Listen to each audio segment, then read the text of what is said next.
सुंदरपुर जंगल में बारिश का मौसम चल रहा था। जंगल में जोरदार बारिश हो रही थी। सब पक्षी अपने अपने घोंसले में बैठे हुए थे। ये बारिश तो रुकने का नाम ही नहीं ले रही है। 2 दिन हो गए ये बारिश को और घर में अनाज भी कम है। मुझे तो बहुत चिंता हो रही है। मम्मा, मुझे तो घर में बैठे बैठे बोर हो रहा है। कोको बेटा, सब्र कर लो। ऐसे मौसम में आप बाहर जाकर नहीं खेल सकते। ये बारिश क्यों होती है मम्मा? ये किसी के काम नहीं आती।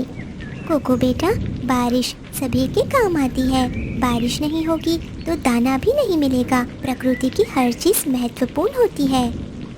दूसरी तरफ कौवे भी अपने घर में बैठे हुए थे। पता नहीं ये बारिश कब कम होगी राजू जी। हमारे घर में अनाज खत्म हो गया है। हाँ रोजी, पर हम क्या कर सकते हैं? बाहर तो बहुत ज़्यादा बारिश हो रही है। जंगल में सब पक्षी परेशान थे। उन सबके घर में अनाज धीरे धीरे खत्म हो रहा था।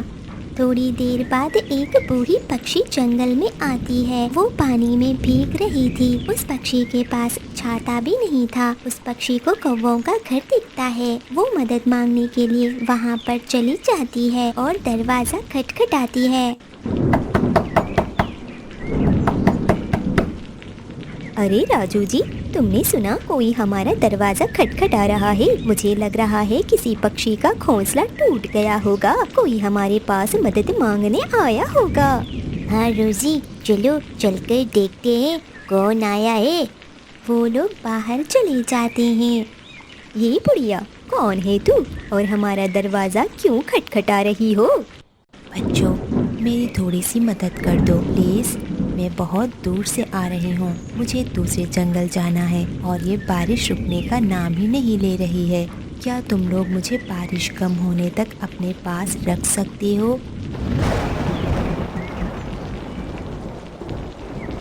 नहीं नहीं, हम तुम्हें हमारे घर में नहीं रख सकते। पहले तुम घर में रहने के लिए कहोगी, अगले दिन खाने के लिए अनाज भी मांगोगी। हमारे पास सबको बांटने के लिए अनाज नहीं है। तुम यहाँ से चली जाओ और दोबारा यहाँ मत आना। ऐसा कहकर वो लोग अंदर चले जाते हैं। फिर बूढ़ी पक्षी भी उड़ती है। उसे थोड़ी दूर पर मिंटी चिड़िया का घर नजर आता है। वो वहाँ पर जाकर मदद मांगती है। बूढ़ी माँ जी, आप इतनी बारिश में बाहर क्यों निकली हो? आप तो बीमार हो जाओगे। चिड़िया बेटा, मैं दूसरे जंगल से आई हूँ। मुझे पास वाले जंगल को जाना है, पर इस तेज बारिश में मैं नहीं उड़ पा रही हूँ। क्या तुम मुझे बारिश कम होने तक अपने घर में जगह दे सकती हो? हाँ हाँ माँ जी, क्यों नहीं, आइए ना, आप अंदर आइए। फिर वो सब अंदर आ जाते हैं। माँ जी, आप तो भूखी होंगी, लेकिन मुझे माफ़ करना, मेरे पास भोजन नहीं है। थोड़े से सूखे दाने हैं, वो मैंने अपने बच्चे के लिए रखे हैं। कोई बात नहीं चिड़िया, मेरे पास बहुत सारा भोजन है। ये लो, इसमें मीठा फल भी है, ये अपने बच्चे को देना। फिर वो सब लोग भोजन खाने लगते हैं। भोजन खाने के बाद वो लोग जैसे ही सोने लगते हैं, तभी बहुत ज़्यादा तेज़ी से हवा आती है। चिड़िया का घर हिलने लगता है। चिड़िया बेटा, जल्दी यहाँ से बाहर चलो, ये घोंसला टूटने वाला है। फिर वो सब बाहर आ जाते हैं और उनका घोंसला टूटकर हवा में चला जाता है। राजू जी, ये कैसी भयानक आवाज़ थी? रोजी, लगता है चिड़िया का घोंसला टूट चुका है। चलो बाहर जाकर देखते हैं। चिड़िया उदास होकर बाहर खड़ी होगी। फिर वो कौवे अपने घोंसले से बाहर आ जाते हैं। फिर वो कौवे चिड़िया को देखकर इस तरह से बातें करते हैं।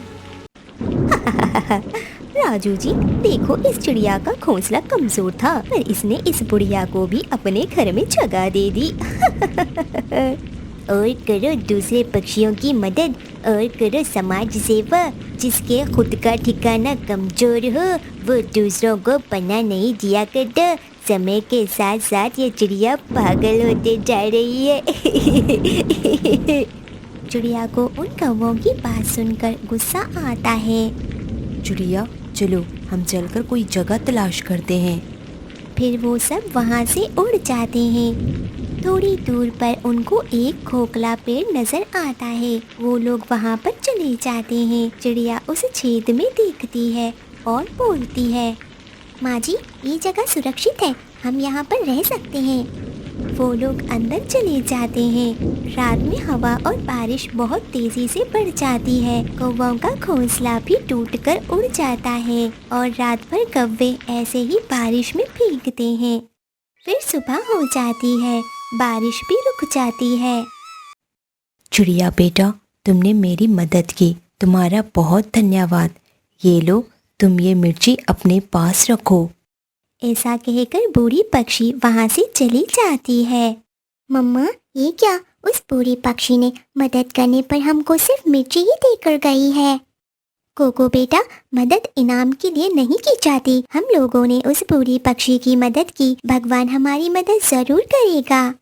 वो मिर्ची चमकने लगती है। फिर मिंटी चिड़िया और कोको हैरान हो जाते हैं। थोड़ी देर बाद उसमें से एक रोशनी प्रकट होती है और वहाँ एक सुंदर सा 3 मंजिला मिर्च का घर बनकर तैयार हो जाता है। मिंटी चिड़िया और उसका बेटा कोको खुश हो जाते हैं। दूर एक पेड़ पर रोजी और राजू कौवा बैठते हैं। अब उनका कोई घर नहीं था, वो बेघर हो जाते हैं और चिड़िया का 3 मंजिला हरी मिर्च का घर देखकर जलने लगते हैं। इस तरह से उन कौवों को अपने किए की सज़ा मिलती है। प्यारे दोस्तों, कहानी पसंद आई हो तो वीडियो को लाइक, चैनल को सब्सक्राइब और अपने दोस्तों के साथ शेयर ज़रूर करना। आपका धन्यवाद।